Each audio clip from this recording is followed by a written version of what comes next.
كل يوم بقى بيبقى طبق الفول دون الطبق الاساسي في السحور. يلا بينا ونقول بسم الله الرحمن الرحيم. انا هنا معايا نص كيلو فول بلدي، فول تدميس بلدي، نقعته 12 ساعة. بصوا بقى شكله جميل جدا. بصوا الفول البلدي ده بيبقى رائع جدا في التدميس. خلاص، بعد ما نقعته بقى 12 ساعة هاخده كده بقى على الدماسة.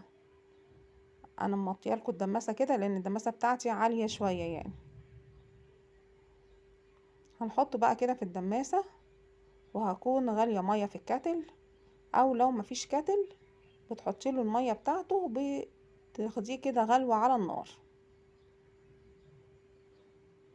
وبنغليه على النار علشان لما نوطي عليه النار بعد كده يبتدي ايه